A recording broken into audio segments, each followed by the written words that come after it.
গৰাকী ব্যক্তিয়ে এই ৰোগত আক্ৰান্ত হৈ মৃত্যুমুখত পৰিছে। ঠিক একে সময়তে 9,59,258 গৰাকী ব্যক্তিয়ে বৰ্তমানলৈকে এই ৰোগৰ পৰা ৰিকভাৰী হ'ব পাৰিছে বা তেওঁলোক সুস্থ হৈ তেওঁলোকে স্বাভাৱিক জীৱন আৰম্ভ কৰিব পাৰিছে। আমাৰ ভাৰতবৰ্ষৰ প্ৰেক্ষাপটত আমি যদি চাব যাওঁ তেতিয়াহ'লে আমি দেখা পাওঁ যোৱা নিশা 12 বজালৈকে আমাৰ দেশত 31,332টা কেছ বা ৰোগীৰ আমি চিনাক্তকৰণ কৰিবলৈ সক্ষম হওঁ। মৃতকৰ সংখ্যা 1008 বুলি কোৱা হৈছে আৰু ইতিমধ্যে এই গোটেই সংক্ৰমণৰ পৰা সুস্থ হৈ ঘৰলৈ উভতি যোৱা লোকৰ সংখ্যাও 7,747লৈকে বৃদ্ধি পাইছে। আমাৰ অসমৰ পৰিপ্ৰেক্ষিতত আমি সকলোৱে এই কথা জানো যে যোৱা পৰহিলৈ আমাৰ 35টা পজিটিভ কেছ আছিলে, কিন্তু যোৱা দুদিনত বিশেষকৈ যোৱা পৰহি দিনটোত আমি আৰু 2টা পজিটিভ কেছ টেষ্ট কৰোঁ। অৱশ্যে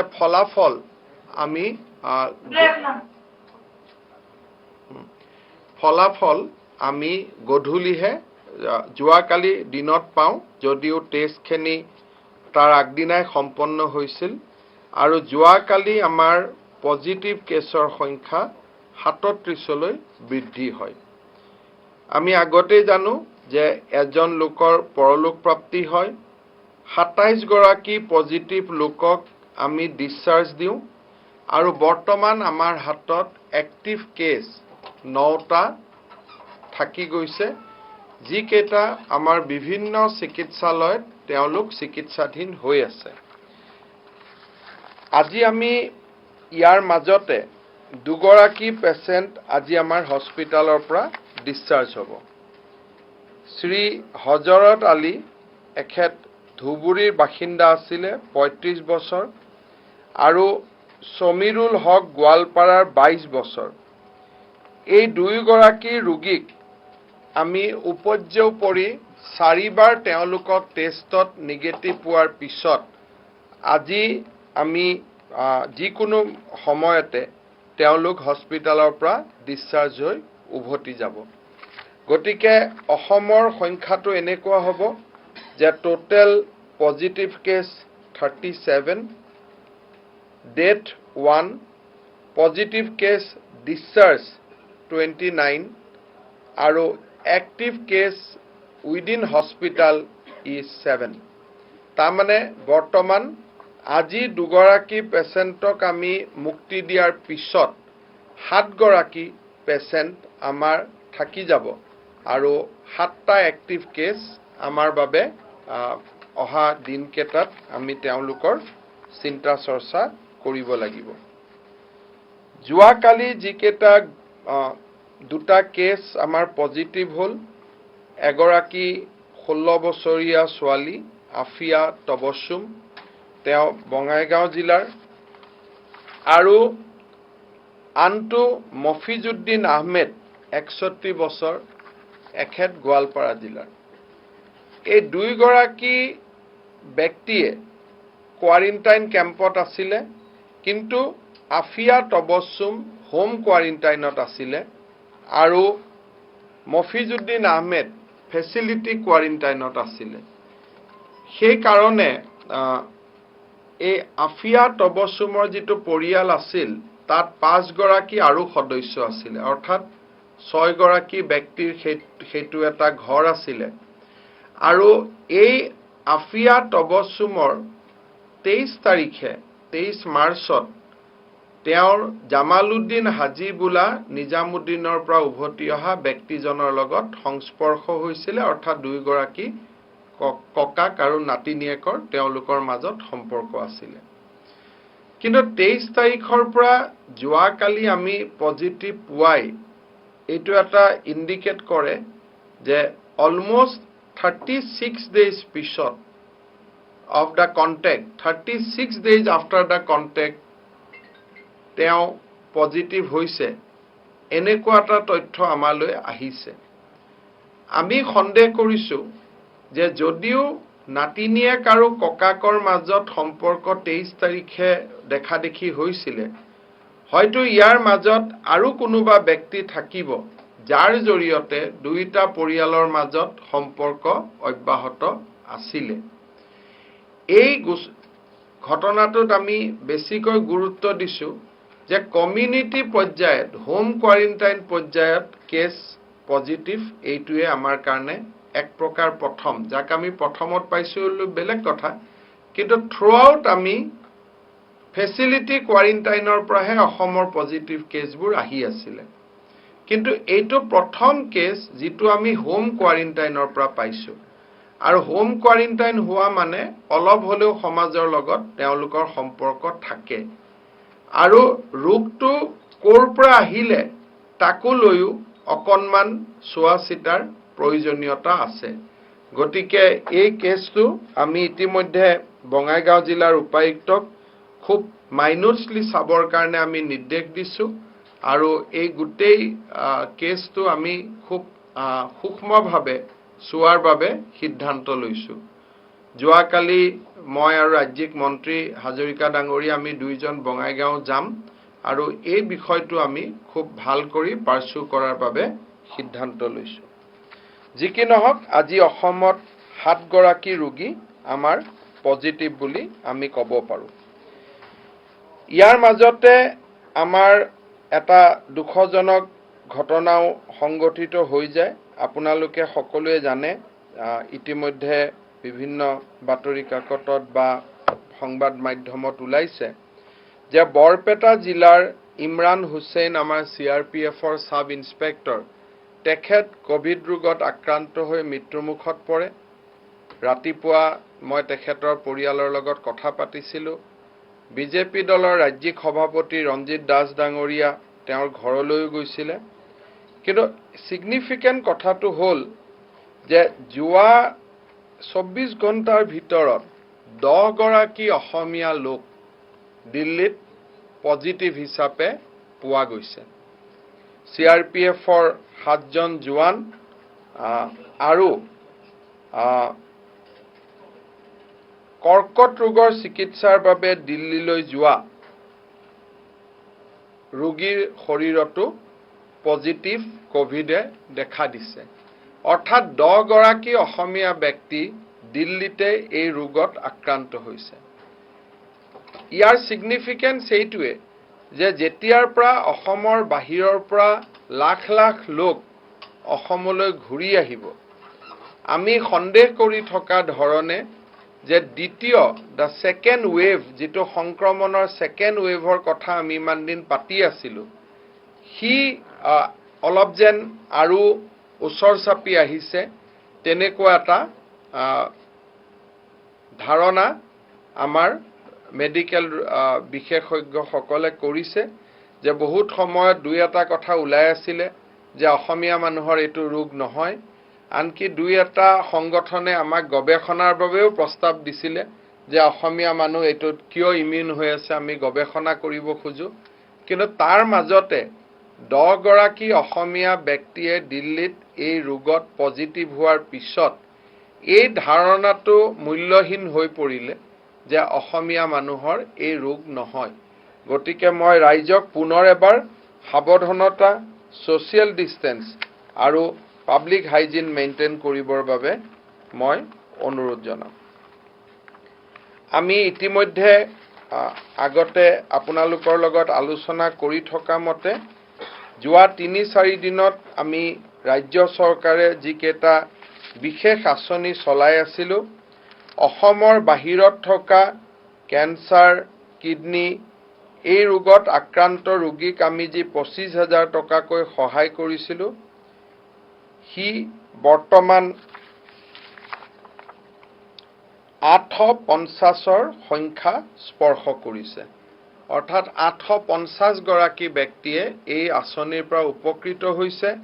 ৰাজ্য চৰকাৰৰ পৰা 25,000 কৈ টকা লাভ কৰিবলৈ তেওঁলোক সক্ষম হৈছে।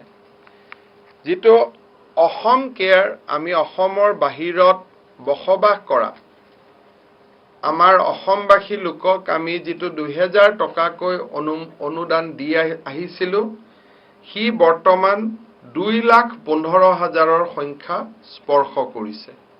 অৰ্থাৎ আজিৰ দিনত 2,15,000 ব্যক্তিৰ একাউণ্টত এই পুঁজি ট্ৰান্সফাৰ হৈছে।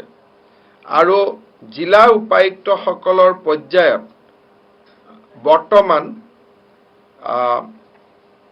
1,35,000 ফৰ্ম বিবেচনাধীন হৈ আছে। এই 1,35,000 ফৰ্মছৰ ভিতৰত যদি আমি 90% ৰেচিঅ'টো ধৰোঁ, তাৰমানে প্ৰায় সাহায্য পাবলগীয়া লোকৰ সংখ্যা অহা সপ্তাহৰ ভিতৰত 3.5 লাখলৈ বৃদ্ধি হোৱাৰ সম্ভাৱনা আছে। আমাৰ লগত 6,20,000 ব্যক্তিয়ে যোগাযোগ কৰিছিল যদিও 3,55,000 ব্যক্তিহে এতিয়ালৈকে লিংক পূৰণ কৰিব পাৰিছে। অসমৰ বাহিৰত থকা লোকক সহায় কৰা লোকৰ সংখ্যাও এই মুহূৰ্তত আমাৰ 52 জনলৈ বৃদ্ধি হৈছে। ভাৰতৰ বাহিৰত থকা লোকক যিটো আমি $1,000 কৰি দি আছিলোঁ, সিও বৰ্তমান 52 জনক স্পৰ্শ কৰিছে। এটা বিশেষ ঘোষণা আছে। অসম আৰোগ্য নিধিত বৰ্তমানলৈকে প্ৰায় 107 কোটি টকা সংগ্ৰহিত হৈছে। একজেক্ট 7 কোটি হোৱা নাই, 106,98,97,627 টকা। প্ৰায় 107 কোটি টকাৰ সংখ্যা আমি স্পৰ্শ কৰিছোঁ। প্ৰায় 48,695 গৰাকী ব্যক্তিয়ে ইয়াত দান আগবঢ়াইছে। হয়তো দুই এদিনতে এই 50,000ৰ সংখ্যা স্পৰ্শ কৰিব। অসম চৰকাৰৰ, ৰাজ্যিক চৰকাৰৰ কৰ্মচাৰীসকলৰ এদিনৰ দৰমহাটো ইয়াত সন্নিৱিষ্ট হৈ আছে। আজি ৰাজ্য চৰকাৰে এই পুঁজিটোৰ পুংখানুপুংখ আৰু সূক্ষ্মভাৱে বিতৰণ কৰাৰ বাবে আমি এখন উপদেষ্টা কমিটি তৈয়াৰ কৰি দিছোঁ। যিখন উপদেষ্টা কমিটিত বিশিষ্ট কৰ্কট ৰোগ বিশেষজ্ঞ ডক্টৰ তপন শইকীয়া, বিশিষ্ট চিকিৎসক ডক্টৰ সৰ্বেশ্বৰ চহৰীয়া, শংকৰদেৱ ইউনিভাৰ্চিটি অৱ হেল্থ ছায়েন্সৰ প্ৰাক্তন উপাচাৰ্য ডক্টৰ উমেশ শৰ্মা, বিশিষ্ট চিকিৎসক ডক্টৰ নুমল বৰা, ডক্টৰ ইলিয়াছ আলী আৰু ডক্টৰ সুভাষ খান্নাক এই কমিটিখনত সন্নিৱিষ্ট কৰা হৈছে। মই নামকেইটা আকৌ এবাৰ ৰিপিট কৰি দিছোঁ যে doctor Tapan Saikia, doctor Sarbeswar Saharia, doctor Numal Bora, doctor Umesh Sharma, doctor Ilias Ali, doctor Subhash Khanna. এই লোকসকলৰ যি ধৰণে পৰামৰ্শ আৰু তেওঁলোকৰ সূক্ষ্ম পৰ্যবেক্ষণত অসম আৰোগ্য নিধিৰ টকাখিনি ৰাজহুৱা স্বাৰ্থত ব্যয় কৰিবৰ বাবে আমি সিদ্ধান্ত লৈছোঁ। আৰু এই কমিটিখনে তেওঁলোকে যোন ডক্টৰ শইকীয়া আৰু ডক্টৰ চহৰীয়া বাহিৰত আছে, তেওঁলোকে হয়তো ভিডিঅ' কনফাৰেন্সৰ থ্ৰুদি আমাৰ লগত যোগাযোগ হ'ব। বাকীসকলে সভা কৰি আমাক দিয়া পৰামৰ্শ মতে আমি এই পুঁজিৰ ব্যয় কৰিবলৈ আগবাঢ়ি যাম। সদাশয় ৰাইজৰ যাতে এটকাও পুঁজি অপব্যৱহাৰ নহয়, তাৰ বাবে আমি সূক্ষ্ম দৃষ্টি ৰাখিবৰ বাবে এই কমিটিখন আমি নিৰ্মাণ কৰি দিছোঁ। যিসকল মানুহে ঘৰত বহি লকডাউনৰ কাৰণে ঔষধ কিনিব পৰা নাই বা 10 কিলোমিটাৰৰ ভিতৰত কিছু ঔষধ বিচাৰি পোৱা নাযায়, গুৱাহাটী বা দিল্লী, কলিকতাৰ পৰা সেই ঔষধ সংগ্ৰহ কৰিব লগা অৱস্থা হয়, সেই তেনেকুৱা ব্যক্তিৰ কাৰণে আমি ধনন্তৰী বুলি এটা আঁচনিৰ কথা ঘোষণা কৰিছিলোঁ যে 104 নম্বৰত ফোন কৰা যায় আমাৰ কল চেণ্টাৰৰ পৰা তেওঁলোকৰ প্ৰেছক্ৰিপশ্যনখন সংগ্ৰহ কৰা হয় NHM চৰকাৰী ভঁৰালত থকা ঔষধ তেওঁলোকৰ ঘৰত দি থৈ আহে চৰকাৰী ভঁৰালত নাথাকিলেও 200 টকালৈকে আমি ঔষধ কিনি দিওঁ আৰু গুৱাহাটী বা দিল্লীৰ পৰা যদি ঔষধ আনিব লাগে আমি আনি দিয়াৰ পিছত সদাশয় ব্যক্তিসকলে তেওঁলোকৰ যিটো খৰচ সেইটো আমাক উভতাই দিয়ে আমি খৰচ কৰি কিনি লওঁ তেওঁলোকে পিছত আমাক উভতাই দিয়ে এই আঁচনিখনৰ অধীনত আজিৰ মুহূৰ্তত আমি 5607 গৰাকী ব্যক্তিক আমি যোগাযোগ কৰিবলৈ সক্ষম হৈছোঁ 1742 গৰাকী ব্যক্তিৰ ঘৰত আমি ঔষধ দি আহিবলৈ সক্ষম হৈছোঁ আঁচনিখন লকডাউনৰ সময়ছোৱাত চলি থাকিব কিন্তু আমি দেখা পাইছোঁ যে যিসকলৰ ঘৰৰ কাষতে ঔষধ পোৱা যায় তেওঁলোকেও এই আঁচনিখনৰ আমাক ফোন টোন কৰিছে কিন্তু আমাৰ যিহেতু মেন পাৱাৰ লিমিটেড যাৰ ঘৰৰ পৰা 10 কিলোমিটাৰৰ ভিতৰত বিশেষকৈ গ্ৰামাঞ্চলত দোকান পোহাৰ খুলি দিয়াৰ সিদ্ধান্ত হোৱাৰ পিছত বহুত ঔষধ ডোৰ ষ্টেপত বা পদুলিৰ মুখত পোৱা যায় তেওঁলোকে যাতে এই আঁচনিখনৰ ব্যৱহাৰ নকৰে যাতে যোগ্যজনক আমি 24 ঘণ্টা 48 ঘণ্টাৰ ভিতৰত আমি ঔষধটো দিব পাৰোঁ তাৰ বিষয়ে সহযোগিতা কৰাৰ বাবে মই সন্মানীয় ৰাইজক আপোনালোকৰ জৰিয়তে অনুৰোধ কৰিছোঁ আমি আপোনালোকে জানে যে কিছুদিনৰ পৰা আমি এটা চেষ্টা কৰি আছোঁ যে কেনেকৈ আমি মানুহৰ কষ্টৰ কিছু হলেও আমি লাঘৱ কৰিব পাৰোঁ অসমৰ ভিতৰত যিখিনি ব্যক্তি ব্লক হৈ আছিল ডিউৰিং দা লকডাউন পিৰিয়ড তেওঁলোকক ওৱান ৱে জাৰ্নি আৰু বৰ্তমান 2 ৱে জাৰ্নিৰো অনুমতি দিয়া হৈছে তাৰ ফলত নিজৰ ব্যক্তিগত যান বাহনেৰে বৰ্তমানলৈকে 48,770 গৰাকী ব্যক্তি উপকৃত হৈছে অৰ্থাৎ আমাৰ জিলা উপায়ুক্তসকলে 48,770 খন পাছ ইতিমধ্যে দিছে আৰু তেওঁলোকে তাক ব্যৱহাৰ কৰিছে 50,626 খন আবেদন জিলা উপায়ুক্তসকলৰ বিবেচনাধীন হৈ আছে আৰু মই ভাবো যে এই পাছ কেইখন ইস্যু কৰাৰ পিছত প্ৰায় পোনে 1 লাখ লোক গাড়ীত বেছিয়ে মানুহ যাব এখন গাড়ীত এজন মানুহ ডেফিনেটলি নাযায় দুজন তিনিজন যাব গতিকে এটা বহুত ডাঙৰ লকডাউনৰ সময়ছোৱাত ফেচ কৰি থকা এটা বহুত ডাঙৰ সমস্যা এটা লাঘৱ হ'ল বুলি আমি দাবী কৰিব পাৰোঁ যাৰ নিজৰ যান বাহন নাছিলে তেওঁলোকক অসম ৰাজ্যিক পৰিবহণ নিগমৰ জৰিয়তে আমি তেওঁলোকক ঘৰলৈ পঠোৱাৰ ব্যৱস্থা কৰা হৈছিল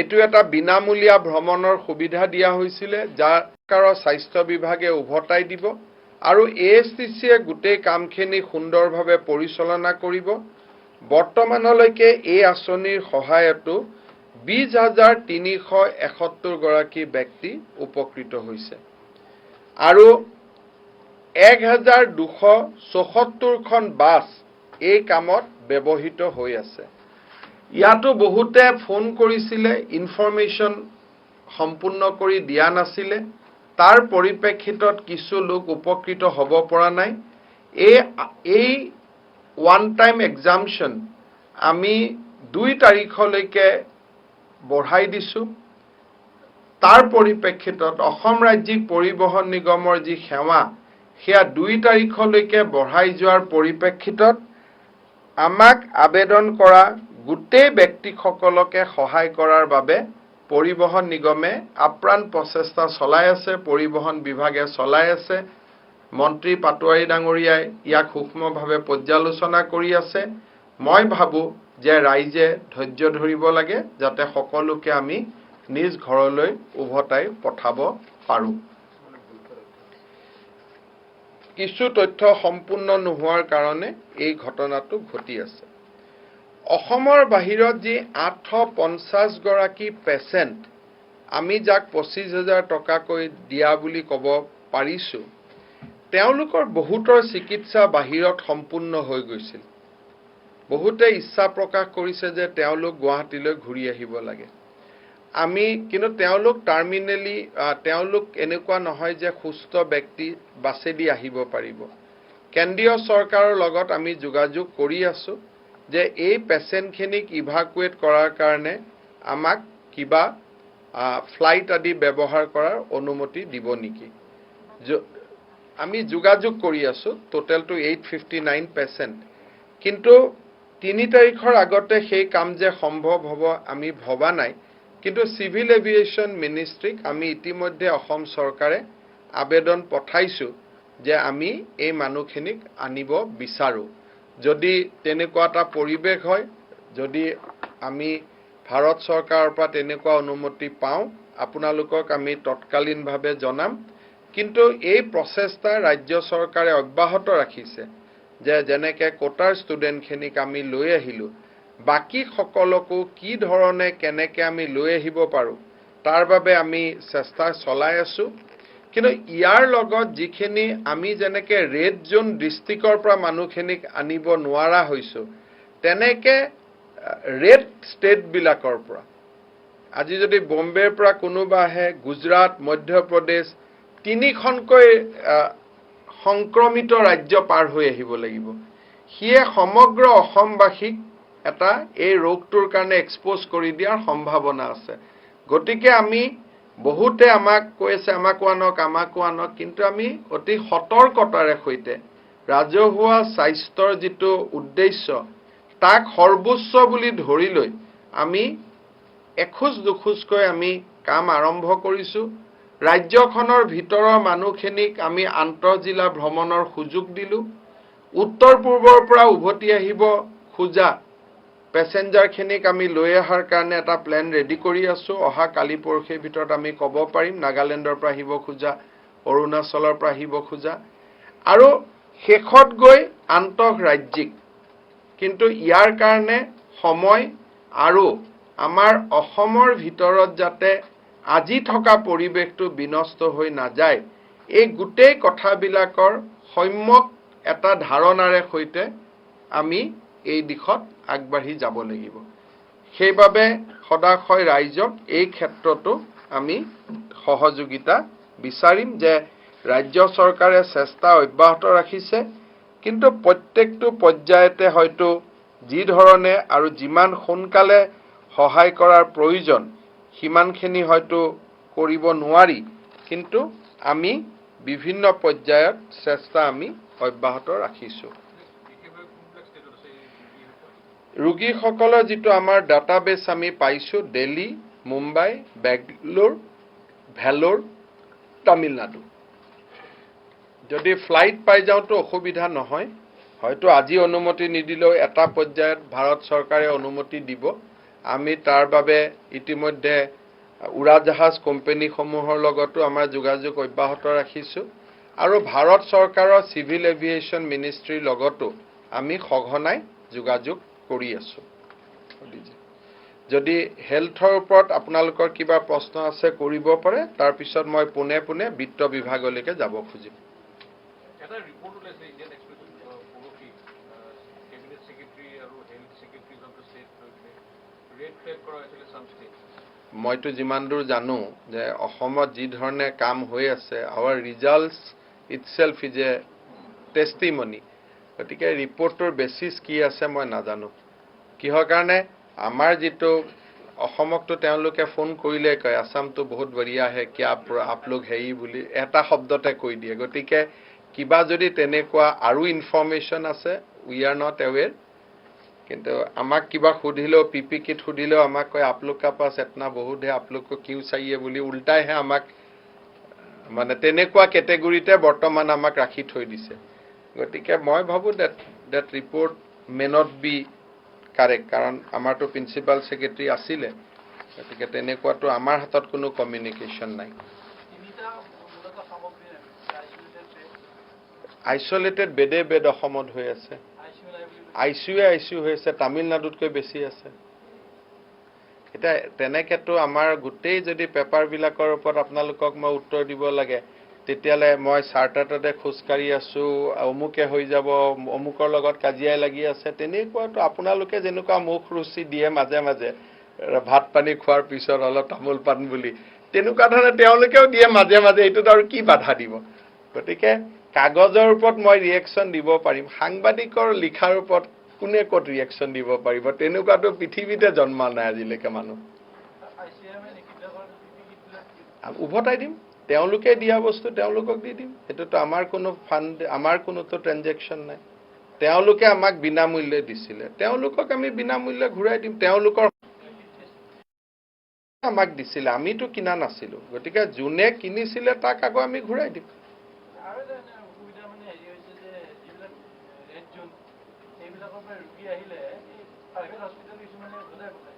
সেইটোতো পঠাবই গতিকে প্ৰাইভেট হস্পিটেলৰ যিহেতু টেষ্ট কিট নাই গতিকে আমি বাৰে বাৰে কৈছো যে তেওঁলোক মেডিকেল কলেজলৈকে আহক মেডিকেল কলেজত যিহেতু আমি টেষ্ট কিট আছে পিপি কিটছ আছে প্ৰাইভেট হস্পিটেলসমূহে কোভিডৰ লগত যুঁজিবৰ কাৰণে তেওঁলোকৰ ৰেডিনেছটো নাই গতিকে তেওঁলোকে পেচেণ্ট আহিলে ভয় খোৱাটো স্বাভাৱিক বেলেগ বেমাৰতটো ভয় কৰে কাৰণ আজি আমাৰ অসমৰ যি দুইগৰাকী ৰোগী পালো দিল্লী দুইগৰাকীটো কেন্সাৰ ট্ৰিটমেণ্টহে হৈ আছিল গতিকে এইটোত কোমৰ্বিডিটিটো বুজিব লাগিব আৰু ধুবুৰী বঙাইগাঁও জিলাৰ পৰা পাছ লৈ ওলাই আহিব খোজা মানুহখিনিকোতো আমি আহিব দিয়া নাই মানে ৰেড জোনৰ পৰা কিন্তু অহাকালি পৰহিৰ ভিতৰত ৰেড জোনৰ সংজ্ঞাটো অলপ বদলিব এনেকুৱা সম্ভাৱনা আছে কাৰণ নলবাৰী আৰু গোলাঘাটত আমি উপৰ্যুপৰি 14 দিন আমি কেছ পোৱা নাই কিছু ফৰ্মেলিটি আছে কিন্তু তাৰ পিছত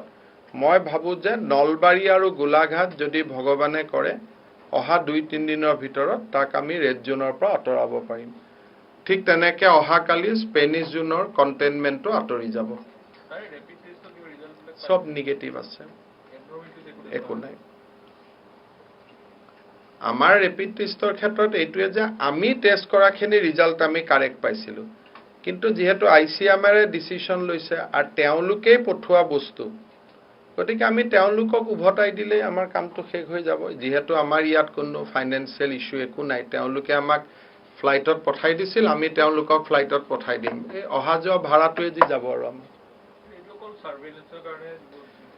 তেওঁলোকৰ কি ইস্যু আছে সেই বিষয়টো আমি নাজানো প্ৰথমতে অৰবিন্দ কেজৰিৱালৰ পৰা সবকে কলে যে টেষ্ট কৰাব লাগে সবে টেষ্ট কৰিবৰ কাৰণে ৰেডি হ'ল 7 দিন পিছত আকৌ কলে টেষ্ট কৰিব নালাগে আকৌ আমি বন্ধ কৰিলো তাৰ পিছত কলে আকৌ কৰক বুলি আকৌ কৰিলো এইবাৰ কৈছে আকৌ বন্ধ কৰিব লাগিব যি ধৰণে তেওঁলোকে আমাক চলাই আমি তেওঁলোক তেনেকৈ চলিব লাগিব ইয়াততো আমাৰ হাতততো কোনো বিকল্প নাই অহাকালি যদি কয় আকৌ কৰক বুলি আকৌ আমি কৰিব লাগিব গতিকে it is up to them এটো নেশনাল লেভেলত যেটা প্ৰেছ কনফাৰেন্স হয় তেতিয়া আপোনালোকে সুধিব পাৰিব সাংবাদিকে ভাতৰ পিছত তামোল পান খাবই সেইটোতো সাংবাদিকক কোনে পাৰিব তাৰ ওপৰত সেইখানে ৰিয়েক্ট নাই কিবা অফিচিয়েল ডকুমেন্টছখন দেখুৱালে আৰু কাবাৰ যদি ডাউট আছে অসমত আইসোলেশন বেড আছে না নাই আপোনালোকৰটো এটা কোভিড ফ্ৰী হৈ গল 35 জনৰ টেষ্টৰ ৰিজাল্টটো নিগেটিভ আহিলে গতিকে আপোনালোক যাব পাৰে সকলো হস্পিটালত নিজে কেমেৰা লৈ হয় নহয় সবৰে আহিল না ৰিপৰ্ট নিগেটিভ আহিলটো গতিকে এতিয়া চাহ মিঠাই খুৱাব লাগে সবৰ নিগেটিভ আহিল এখন দিয়ক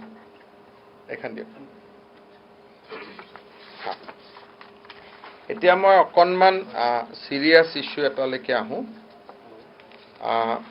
আপোনালোকে জানে যে কোভিডৰ লগে লগে আৰু এটা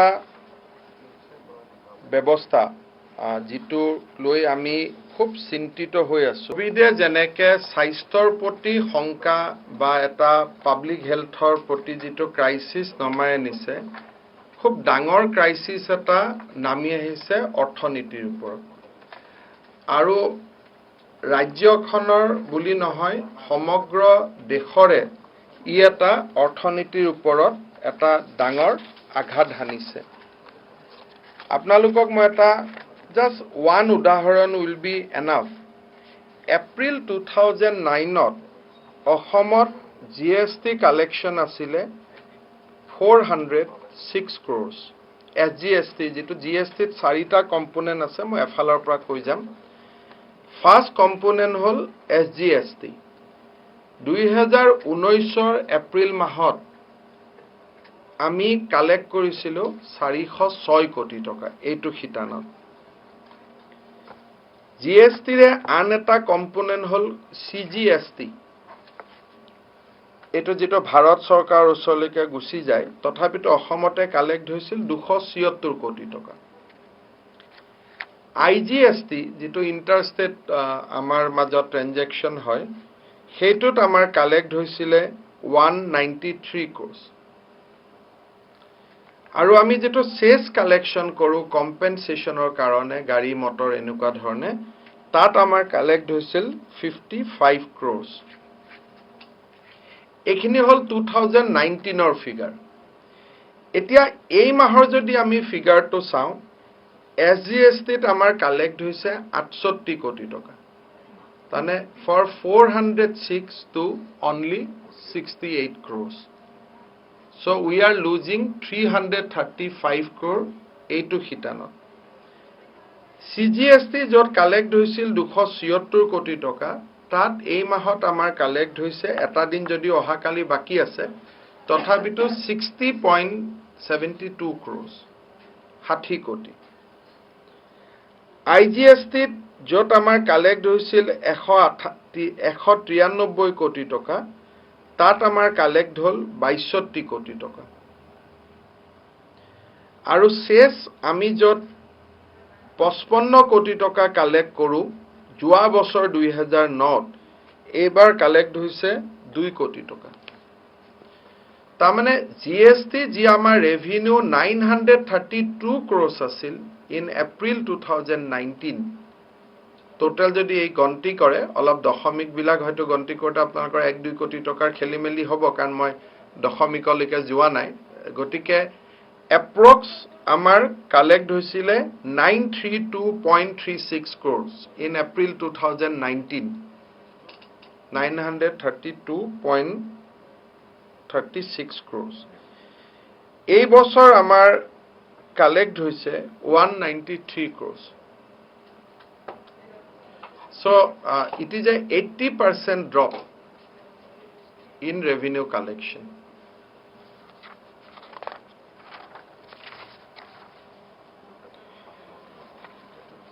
ফৰেন লিকাৰৰ ক্ষেত্ৰত যদি আমি মান টু মান কওঁ মাৰ্চ 2020 ত আমাৰ কালেক্ট হৈছিল 65 কোটি টকা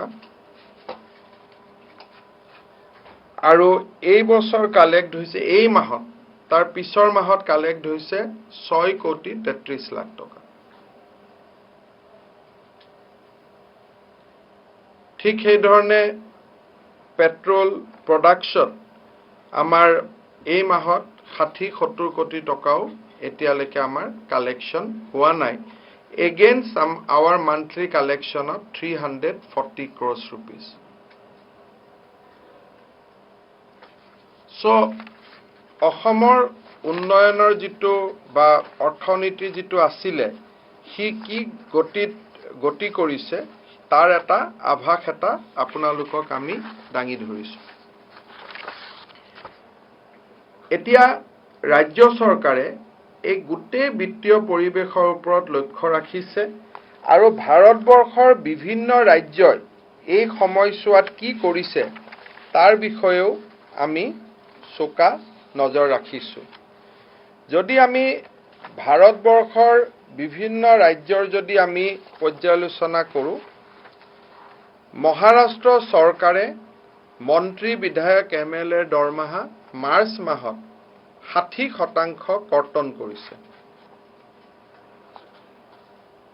গভৰ্নমেন্টৰ যেটো আমি ইয়াত ক্লাস 1 এণ্ড ক্লাস 2 কওঁ তেওঁলোকৰ 50% কৰ্তন কৰিছে আৰু যেটো গ্ৰেড 3 কওঁ তেওঁলোকৰ 25% কৰ্তন কৰিছে অৱশ্যে গ্ৰেড ডি বা গ্ৰেড 4 ত তেওঁলোকে কোনো কৰ্তন কৰা নাই তেলেংগানাত IAS IPS IFS অফিচাৰ সকলৰ দৰমহা 60% কৰ্তন কৰিছে কৰ্তন বুলি নকওঁ, হয়তো পিছত ঘূৰাই দিব পাৰে, গতিকে ডিডাক্ট কৰা বুলি আমি ক'ম। আৰু এই জেনেৰেল কৰ্মচাৰীসকলৰ দৰমহা কৰ্তন কৰিছে বাই 50%।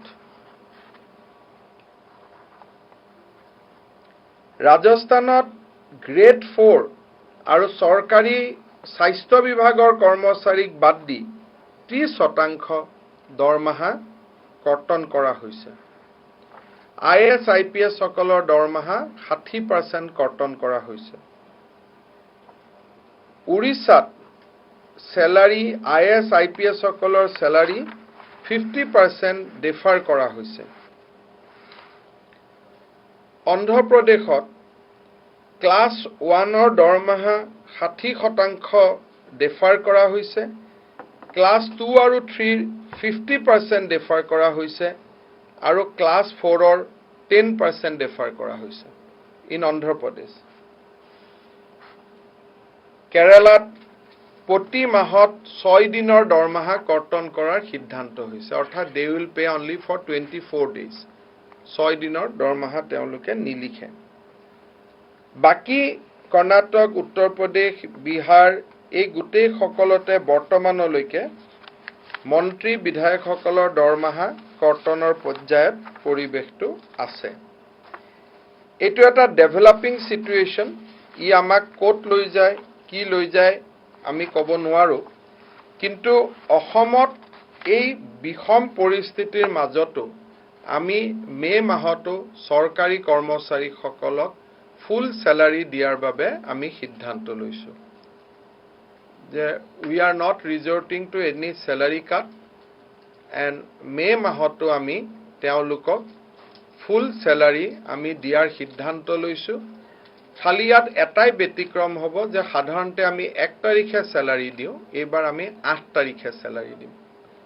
মানে এসপ্তাহ পিছত আমি স্যালাৰি দিম, কিন্তু তেওঁলোকক আমি সম্পূৰ্ণ স্যালাৰি দিবৰ বাবে আমি সিদ্ধান্ত লৈছো। সো ডে 8ত তেওঁলোকৰ স্যালাৰি হ'ব। আমি অস্ত্ৰেটি মিজাৰত আজি যোৱা পৰহি কেবিনেটত এই বিষয়ে আলোচনা হৈ গৈছে আৰু কেবিনেটৰ অনুমোদন ক্ৰমে বিত্ত বিভাগে এখন অস্ত্ৰেটি মিজাৰ্ছৰ তালিকা এখন আজি আপোনালোকৰ আগত ঘোষণা কৰিব খুজিছে। পৰৱৰ্তী পৰ্যায়ত পৰিৱেশ যেনেকুৱা হয় তেনেকুৱা আমি ৰেছপন্স কৰি গৈ থাকিম। গতিকে এইখনে প্ৰথম আৰু শেষ বুলি ভবাৰ কথা নাই। পৰিৱেশ যি ধৰণে আহে, পৰিৱেশ ভাল হলে এইখিনিও আমি প্ৰত্যাহাৰ কৰিম, আৰু পৰিৱেশ বেয়া হলে হয়তো ইয়াতকৈ আৰু এখোজ দুখোজ কৰি আগুৱাই যাব লাগিব। এই নটিফিকেশ্যনখনৰ কপি আপোনালোকে নিজৰ নিজৰ হোৱাটছআপত 1 ঘণ্টা বা আধা ঘণ্টা পিছত পাই যাব, আনসাইন কপিখন। কাৰণ অলপ আগতে মুখ্যমন্ত্ৰী মহোদয় ইয়াত অনুমোদন হৈছে, কেবিনেটৰ নোটটো ঘূৰি আহোঁতে অলপ পলম হৈছিলে, আমি এইমাত্ৰই পাইছো, গতিকে অলপ পিছত নটিফাই হৈ যাব, কিন্তু আনসাইন কপিটো আমি আপোনালোকৰ হোৱাটছআপত আমি দি দিম। ইয়াতে প্ৰথম আমি সিদ্ধান্ত লৈছো যে প্ৰশাসনীয় বিভাগসমূহে এতিয়াৰ পৰা বিত্ত বিভাগৰ অনুমোদন নোহোৱাকৈ কোনো নতুন আঁচনি অনুমোদন নকৰিব। They will seek concurrence of Finance Department before beginning any new development scheme. কিন্তু যদি কোনোবা স্কিম কেন্দ্ৰীয় চৰকাৰৰ পৰা অহা যোজনা হয় বা বৈদেশিক সাহায্যৰ হয়, তেতিয়াহলে আগৰ দৰে তেওঁলোকে এই আঁচনিসমূহ চলাই যাব পাৰিব। So all centrally sector schemes and EAP that can be go without referring to the Finance Department. But যদি ৰাজ্য চৰকাৰৰ স্ব-অগ্ৰাধিকাৰ পুঁজিৰ পৰা কিবা আঁচনি কৰিব খোজে, তাৰ কাৰণে বিত্ত বিভাগৰ আগতীয়া অনুমোদন ল'ব লাগিব। দৰমহাৰ উপৰিও আমাৰ এটা খৰচ থাকে এষ্টাব্লিছমেণ্ট এক্সপেণ্ডিচাৰ। গাড়ী, মটৰ, তেল, আমাৰ অফিচৰ খৰচ, চাহৰ খৰচ, এই গোটেইবিলাক আমাৰ এষ্টাব্লিছমেণ্ট এক্সপেণ্ডিচাৰ শিতানৰ পৰা যায়।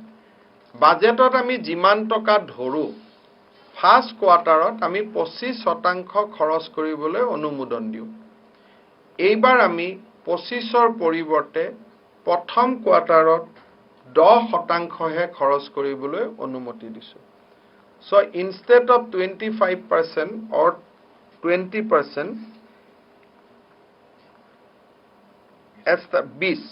20% establishment expenditure will be limited to 10% in first quarter.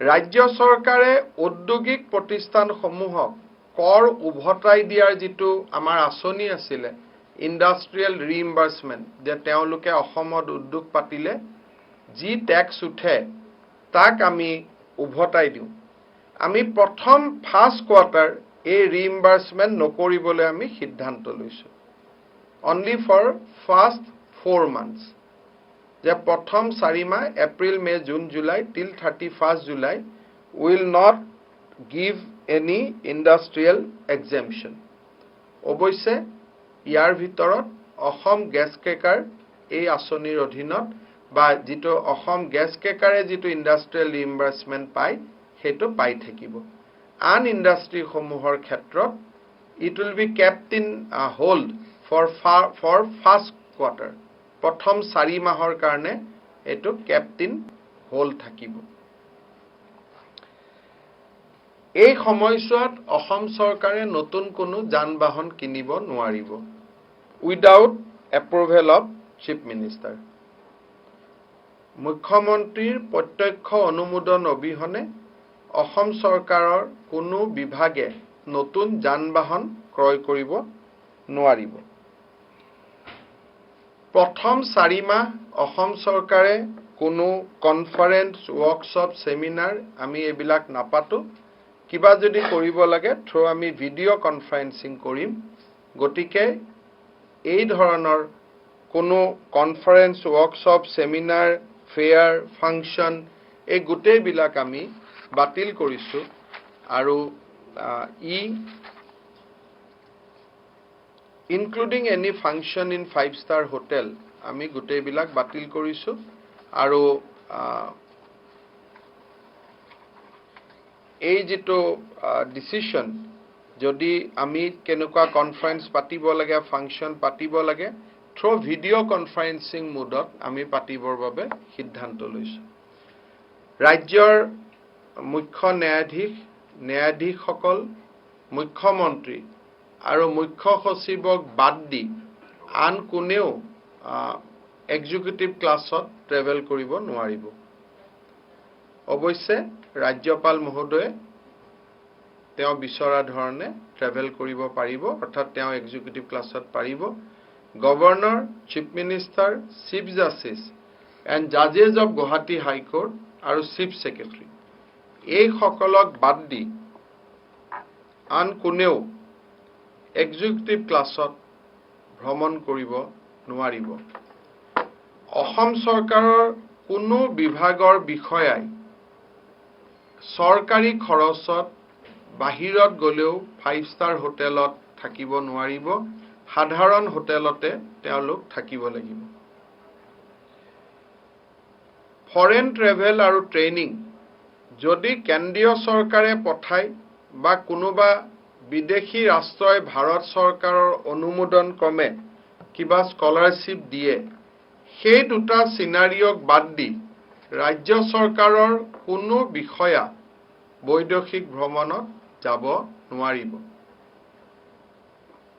যদি কোনোবা ৰাজহুৱা স্বাৰ্থৰ খাতিৰত যাব লাগে তাৰ পাৰমিশন থাকিব কিন্তু ইন এ ইউজুৱেল কোৰ্স এটো যাব নোৱাৰিব অসম চৰকাৰৰ মুখ্যমন্ত্ৰী মন্ত্ৰী বিধায়কসকলে নিজৰ দৰমহা ইতিমধ্যে 30% কমাই লোৱাৰ সিদ্ধান্ত লৈছে অসমৰ ৰাজ্যপাল মহোদয়েও তেওঁৰ দৰমহা 30% কমাই লোৱাৰ সিদ্ধান্ত লৈছে আমি চৰকাৰে যিমান চেয়াৰম্যান এপইন্টমেন্ট কৰো ভাইস চেয়াৰম্যান এপইন্ট কৰো এই চেয়াৰম্যান ভাইস চেয়াৰম্যান সকলৰো দৰমহা 1 তাৰিখৰ পৰা 25% কৰ্তন কৰা হ'ব The salary of chairman vice chairmen of all PSUs corporation and board will be reduced by 20 5%.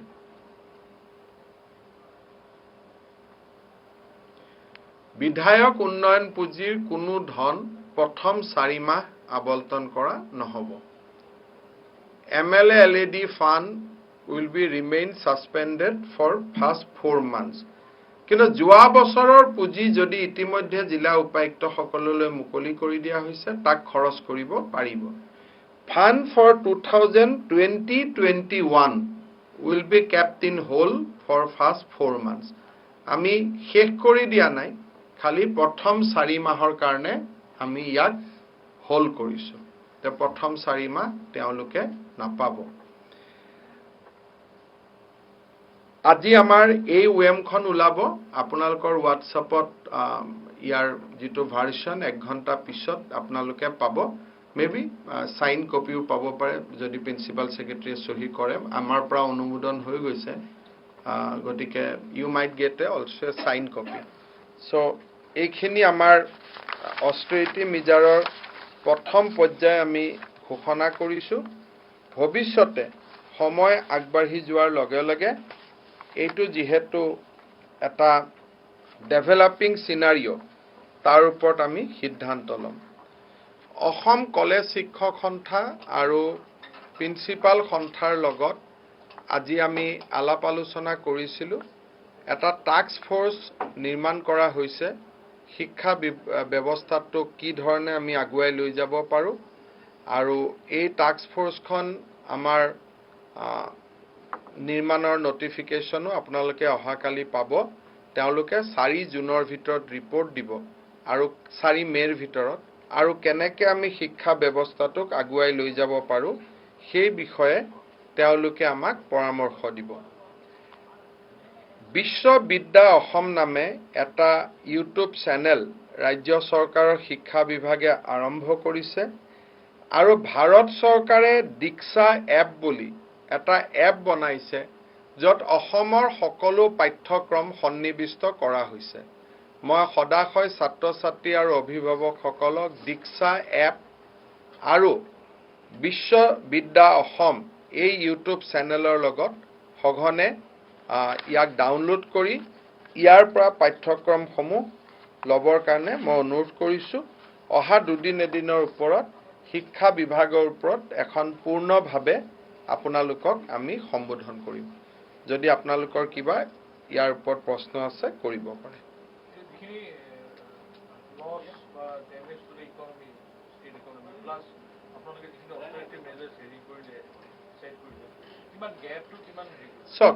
মই ভাবো যে আজিৰ মুহূৰ্তত ঠিক হৈ মই ভাবো যে ইয়াৰ পৰা আমি ওলাই আহিব পাৰিম. কিন্তু গোটেই যি ধৰণে আমি খুব বেলেন্সিং কামবিলাক আৰম্ভ কৰিছো, এতিয়া আমি প্ৰায়োৰিটি লৈছো যে নতুন প্ৰজেক্ট নহয়, পুৰণা প্ৰজেক্টখিনি শেষ কৰা, প্লাস বাজেটৰ যিখিনি প্ৰায়োৰিটি প্ৰজেক্ট তাকো ধৰি ৰাখা. কিন্তু এই গোটেইবিলাকৰ ক্ষেত্ৰত কেন্দ্ৰীয় চৰকাৰৰ উদাৰ সহায়ৰ প্ৰয়োজন. এইবাৰ কেন্দ্ৰীয় চৰকাৰে আমাক ডিভলিউশন ফুল এমাউণ্ট ৰিলিজ কৰি দিছে, যাৰ পৰিপ্ৰেক্ষিতত আমি যদিও আমি 3600 কোটি টকা আমাৰ খৰচ হয়, ভাৰত চৰকাৰে 1200 কোটি টকা আমাক মুকলি কৰি দিয়াৰ কাৰণে কষ্ট হলেও বাকি টকা পইচা যোগাৰ কৰি আমি কৰ্মচাৰীসকলক পুৰা দৰমহা দিয়াৰ বাবে সিদ্ধান্ত লৈছো. গতিকে in compare to many other developing state মইতো লিষ্টখন গাই দিলো. So we are doing better, but কিমান দিন কৰিব পাৰো এইটো আমি নাজানো, but we are making honest effort. 3600 কোটি টকা লাগে আমাক দৰমহা, পেনশন আৰু সুদ. যি আমি লোন লওঁ তাৰ 200 কোটি সুদ, বাকি পেনশন আৰু দৰমহা লগত ইউনিভাৰ্চিটি য'ত যিমানখিনি দৰমহাৰ দায়িত্ব আমাৰ থাকে 3600 crores. It is a monthly outflow. এইটো মানে লাগিবই আৰু সেইটোক বাদ দি কথা নহয়.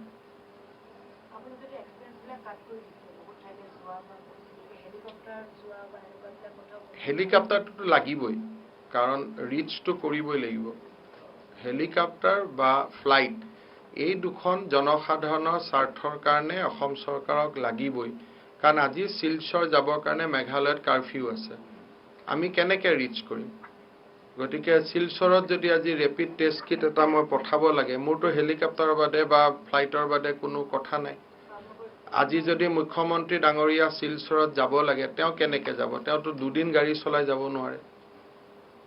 গতিকে এইটো এটা যেতিয়াই কাৰফিউ থাকে, ষ্টেটত ডিষ্টাৰবেন্স থাকে, আৰু গোটেই ইণ্ডিয়াৰ বাতৰি কাকতবিলাকত অসমত যে চাৰ্টাৰ লৈ পেলাই আমি গোটেই কথাখিনি পিপি কিট ডেলিভাৰী কৰিলোঁ লকডাউনৰ সময়ত, কলিকতাৰ পৰা গধূলিৰ ভিতৰতে আমি টেষ্ট কিট আনিলোঁ, আমি কোটাৰ কাৰণে চাৰ্টাৰ দি অসম চৰকাৰৰ পুলিচসকলক আমি পঠাব পাৰিলোঁ। So' in national media it has been highly praised যে অসমে দূৰদৃষ্টি সম্পন্ন কাম কৰিব পাৰিছে। যাব লাগিব, মুখ্যমন্ত্ৰী ডাঙৰীয়া যোৱাটো খুব প্ৰয়োজনীয়। কৰবাত 2-এটা জেগাত ময়ো যাব লাগে। গতিকে 2 দিনৰ কাৰণেতো মই ইমোবাইল হৈ যাব নোৱাৰোঁ হেডকোৱাৰ্টাৰৰ পৰা। গতিকে সেইটো খুব মিনিমাম কষ্ট, আৰু কোনেও এইটো টুৰিজিমৰ কাৰণে নাযায়, এইটো যায় কামৰ কাৰণে। আৰু যিসকল যায় তেওঁলোকৰ ঘৰত পৰিবাৰ, ল'ৰা ছোৱালী সকলোৱে চিঞৰ বাখৰে কৰি থাকে যে নাযাব বুলি। তাৰ পিছতো মানুহ যায়। গতিকে আপোনালোকে যি ধৰণে ভাবে চব তেনেকুৱা নহয়। সকলোৰে পৰিয়াল থাকে। যেতিয়া কোনোবা এজন মানুহ মেডিকেল কলেজত গৈ সোমাই, ডিষ্ট্ৰিক্ট হস্পিটেলত গৈ সোমাই, ঘৰত ঘূৰি অহাৰ পিছত নিজৰ ল'ৰা ছোৱালী পৰিবাৰে কিটো পৰিৱেশ সৃষ্টি কৰে, সেই পৰিৱেশটো আপোনালোকে বুজি নাপাব, যোনে ভুক্তভোগী তেওঁলোকে বুজি পায়। বহুত কষ্টৰ পৰিৱেশৰ মাজত অফিচাৰসকল বা সকলোৱে কাম কৰি আছে।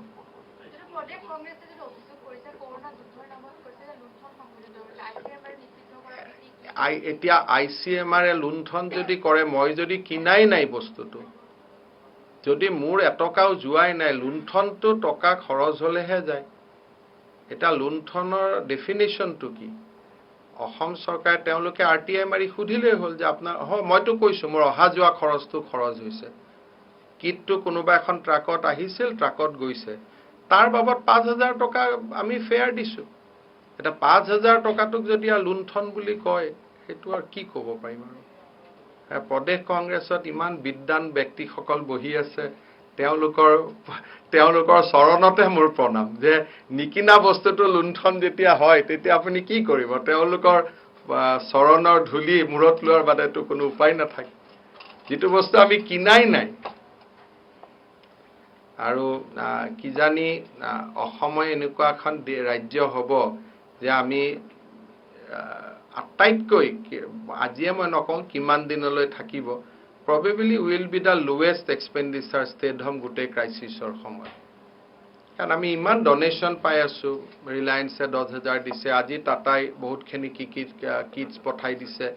গতিকে মানুহে বহুত মুকলিভাৱে সহায় কৰি আছে। এই মুহূৰ্তত যিসকলে লুণ্ঠন বা নিগেটিভ কথা চিন্তা কৰিব পাৰে, তেওঁলোকে নিজৰ দেউতাক মাকৰ ছবিখন পাহৰি গৈছে যে কোভিডে আমাক আক্ৰমণ নকৰে, মোৰ দেউতা মাক আক্ৰমণ কৰিব। এটা ছেভিং লাইফছ ইজ ইম্পৰ্টেণ্ট। বাকীটো মানুহে নিজৰ কৰ্মৰ উত্তৰ সময়ত দিবই।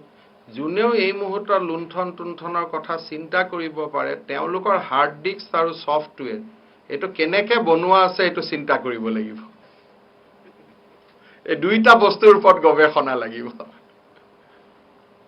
এনিৱে, মইতো বহুত কম উঠো, এইবিলাকত মোৰ কোনো উঠা ইচ্ছাও নাই। গতিকে আমিতো য'ত যাওঁ আমি ৰাতি দিনে আমাৰ কাম গাড়ী দি ঘূৰি ফুৰাই থাকে, আৰু মইতো আটাইতকৈ খোজকাঢ়ি ভাল পাওঁ। মোৰ কাৰণেতো এইবিলাক কোনো ইছ্যুৱে নহয়।